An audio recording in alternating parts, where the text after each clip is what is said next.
Assalamualaikum warahmatullahi wabarakatuh. Perkenalkan saya Halimatus Sa'diyah, NPM 200101204 dari Prodi PAI kelas E. Di sini saya akan mempraktekkan bagaimana cara menganalisis tingkat kesukaran, daya beda, validitas, serta reliabilitas. Baik, yang pertama ada tingkat kesukaran. Nah, di sini sudah tersedia data tentang rekapan jawaban siswa, di mana ada 20 soal yang dikerjakan oleh 20 siswa. Langkah pertama untuk tingkat kesukaran itu, kita mencari dulu berapa jumlah benarnya dari setiap soal. Dengan cara sama dengan sum, buka kurung, lalu kita blok dari pertama ini sampai 20, kemudian enter.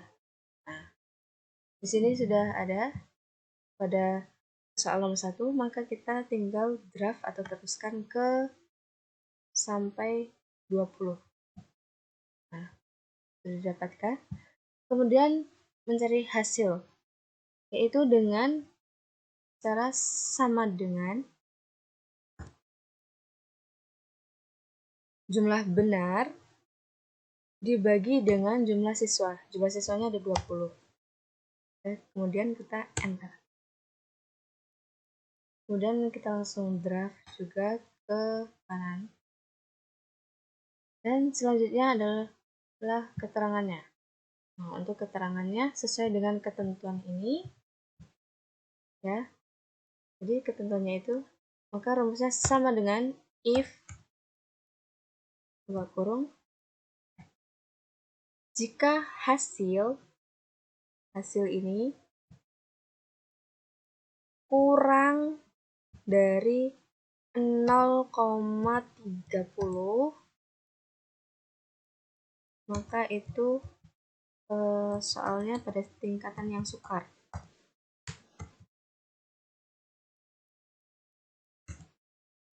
Adapun jika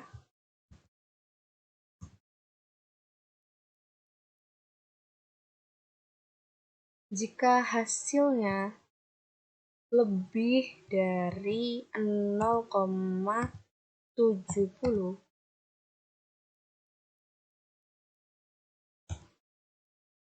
maka soal itu dikatakan mudah. Dan selain itu dikatakan sedang.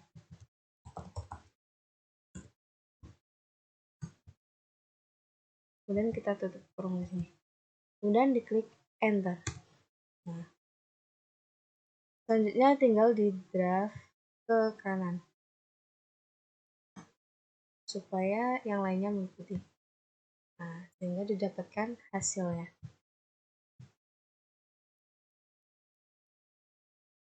Oke.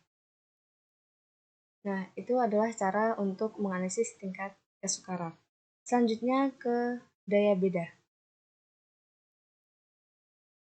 Untuk menganalisis daya beda, yang pertama kita hitung dulu skor dari masing-masing siswa ini.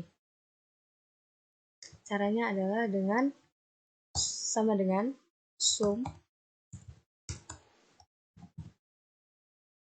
kemudian buka kurung. Nah, kita blok dari kanan sampai dari nomor 1 sampai 10. Oke, kemudian enter. Nah, selanjutnya tinggal diteruskan ke bawah. Nah, sudah didapatkan skornya, kemudian kita akan menentukan kelompok atas dan kelompok bawahnya dengan mengurutkannya dari yang terbesar sampai ke yang terkecil, yaitu dengan kita blok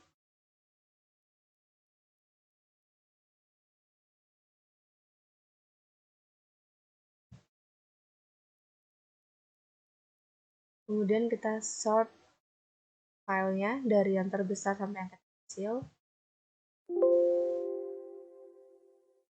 Oke. Nah, sudah urut dari yang terbesar sampai yang terkecil. Nah, untuk ketentuannya, untuk kelompok atas itu yang skornya 7 ke atas. Sedangkan untuk skor 6 ke bawah itu pada kelompok bawah. Maka selanjutnya adalah kita pisahkan dari kelompok atas dan kelompok bawah. Nah, di sini yang kelompok bawah kita blok kelompok bawah ini, kemudian cut, lalu kita beri jarak kurang lebih 3. Di sini kita klik, selanjutnya kita paste. Nah, sehingga ada jarak di sini. Nah, selanjutnya kita mencari berapa banyak jumlah benar pada kelompok atas, BA.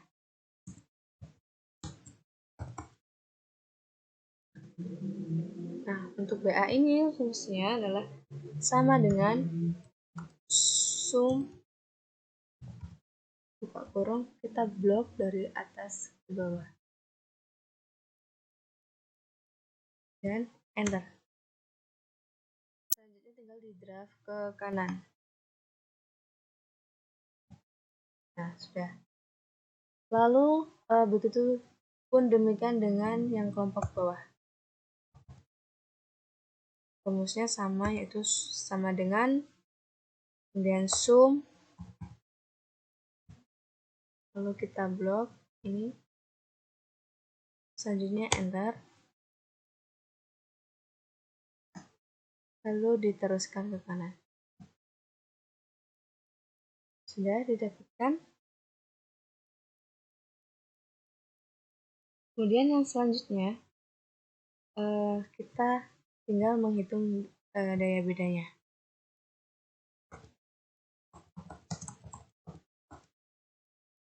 Rumus daya beda itu adalah sama dengan BA dibagi dengan jumlah peserta kelompok atas, yaitu ada 5, maka kita dibagi 5. Kemudian dikurang dengan kelompok bawah yang dibagi dengan jumlah kelompok bawah ada 5 juga. Kemudian enter. Kemudian kita teruskan ke kanan. Oke, di sini sudah didapatkan perhitungan daya bedanya. Kemudian kita ketahui interpretasinya.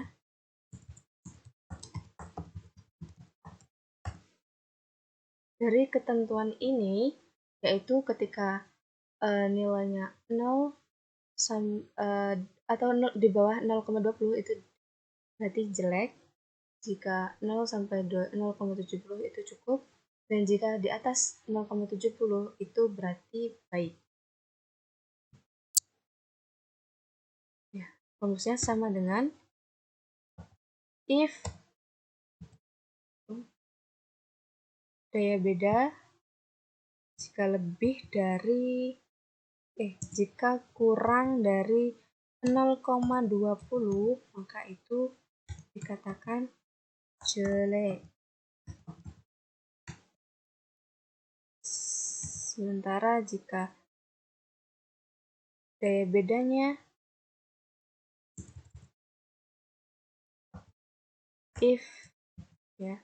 daya beda itu lebih dari 0,70 tadi itu termasuk baik. Dan selain itu berarti cukup.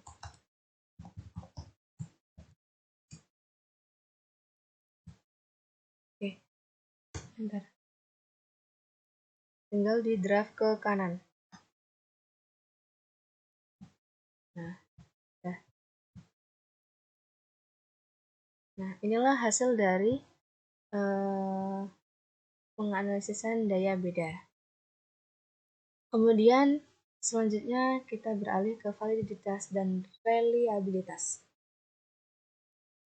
Untuk validitas, yang pertama Oke, yang selanjutnya kita beralih pada validitas dan reliabilitas. Untuk validitas, langkah pertama yang kita lakukan adalah dengan menghitung dulu total skor dari setiap responden. Caranya sama dengan sum kurung, kemudian kita blok dari variabel 1 sampai 10. Dan enter. Lalu selanjutnya tinggal di draft ke bawah sampai 10. Selanjutnya mencari R hitung, yaitu dengan rumus sama dengan Corel kurung, lalu menggunakan tabel bantu ini di array 1 itu kita blok di bagian sini 1 sampai 10, dan array 2 itu di bagian total dari 1 sampai 10 juga. Kemudian jangan lupa dikunci dengan Fn F4. Nah, kemudian klik OK. Selanjutnya tinggal diteruskan draft ke kanan. Nah, selanjutnya untuk R tabel. Nah, R tabel itu kita melihat dari tabel. Bisa dicari juga di Google. Untuk tingkat signifikansi untuk uji dua arah misalnya. Nah, kita menggunakan 5% ya dari 10 responden tadi. Berarti ini 0,05. Nah, untuk responden 10 berarti DF ini sama dengan N dikurang 2. 10 dikurang 2 sama dengan 8. Nah, berarti di sini 8. Kemudian kita lihat di 0,05. Nah, di sini didapatkan 0,6319. Maka kita bulatkan 0,632. Nah, kita isi di sini 0,632. Lalu diteruskan saja ke kanan juga, karena semuanya sama. Sudah ketetapan. Nah, kemudian keterangannya atau untuk hasil dari valid atau tidak valid, yaitu dengan rumus sama dengan if jika. Nah, di sini pakai tabel bantu biar lebih mudah. Jika R hitung itu lebih besar dari R tabel. Oke, salah. Kita ulangi. Jika R hitung ini lebih besar dari R tabel, maka hasilnya itu valid. Dan sebaliknya, jika R hitung itu lebih kecil dari R tabel, maka hasilnya tidak valid. Oke. Lalu langsung saja draft ke kanan. Kemudian, nah ini sudah didapatkan hasil dari validitas. Kemudian kita lanjut ke reliabilitas. Nah, sebelumnya kita menghitung variannya dulu. Varian itu rumusnya sama dengan var, pakai kapital semua ya, var, kemudian ke kurung. Nah, ini diblok dari 1 sampai dengan 10. Kemudian enter. Lalu draft ke kanan. Nah, sudah didapatkan. Lalu kita menghitung varian totalnya. Rumusnya adalah sama dengan var dari total ini. Oh, lupa. Ulangi. Sama dengan var buka kurung, jangan lupa. Kemudian baru kita blok total ini. Lalu enter. Nah, udah. Lalu yang jumlah varian itu menggunakan sum atau jumlah dari varian ini.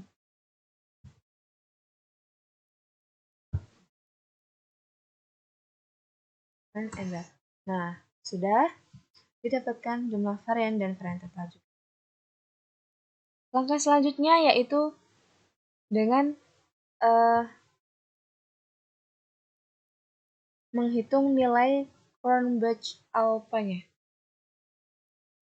Rumusnya adalah sama dengan 10 yaitu jumlah respondennya, kemudian dibagi dengan 9 dari responden dikurang 1, lalu dikali buka kurung 1 dikurang jumlah varian, maka kita klik di sini jumlah varian tadi, lalu dibagi dengan varian totalnya. Ini. Kita klik di sini juga.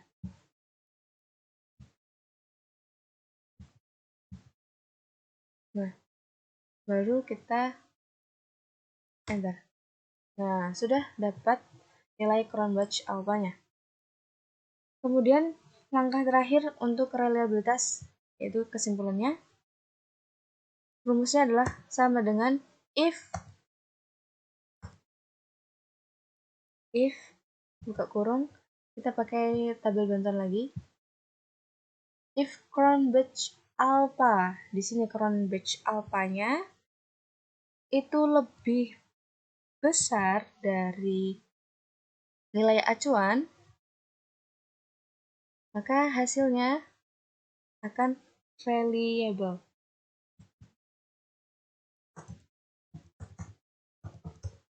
Dan sebaliknya, jika lebih kecil dari nilai acuan, maka tidak reliable.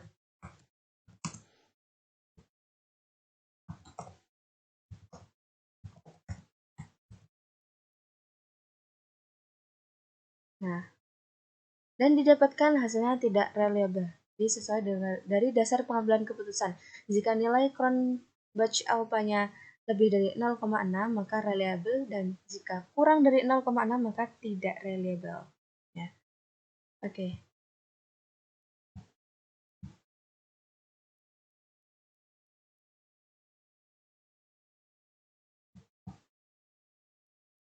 Oke, itu tadi adalah cara menghitung validitas dan juga reliabilitas. Kemudian yang terakhir sebelum saya tutup, di sini saya akan menyampaikan tentang apa yang saya dapatkan selama belajar pada mata kuliah evaluasi pembelajaran ini. Yang pertama tentang konsep dasar evaluasi yang terdiri dari pengukuran dan penilaian. Pengukurannya itu bersifat kuantitatif dan penilaian bersifat kualitatif. Kemudian ada penyusunan instrumental. Penyusunan instrumental itu ada yang tes dan ada yang non-tes. Yang tes itu bisa subjektif dan bisa objektif. Subjektif itu contoh soalnya soal-soal esai. Adapun yang objektif itu misalnya kayak soal pilihan ganda, kemudian menjodohkan, dan isayan. Kemudian pada menganalisis butir soal itu, misalnya pada pilihan ganda bisa dilakukan analisis dengan menganalisis tingkat kesukaran dan juga tingkat daya pembeda. Kemudian kembali lagi pada penyusunan instrumental, tadi ada yang non-tes, itu bisa berupa angket, gambar observasi, wawancara, dan dokumentasi. Nah, adapun untuk menganalisis kualitas dari tes tersebut atau instrumen tersebut, bisa dilakukan uji validitas dan reliabilitas. Validitas itu diuji untuk mengukur sejauh mana kebenaran sesuatu yang diukur. Adapun reliabilitas digunakan untuk mengukur sejauh mana konsistensi hasil yang diukur atau keajikan. Nah, itulah sedikit yang bisa saya sampaikan. Dari sini saya berharap bahwa mata kuliah evaluasi pembelajaran ini memang sangat bermanfaat sekali, dan insya Allah bisa saya gunakan dan sebagai bekal untuk saya ketika nanti sudah menjadi pendidik dalam mata pelajaran PAI, juga sangat dibutuhkan pembelajaran evaluasi ini. Jadi bisa menganalisis bagaimana tingkat kesukaran, daya beda, validitas, dan reliabilitas yang sangat mempermudah seorang pendidik dalam mengevaluasi pembelajaran pembelajarannya di kelas dan menilai sejauh mana kemampuan siswanya dalam menerima materi yang disampaikan oleh pendidik. Mungkin itu cukup dari saya, banyak kurangnya dan dari saya kurang lebihnya mohon maaf. Saya akhiri, wassalamualaikum warahmatullahi wabarakatuh.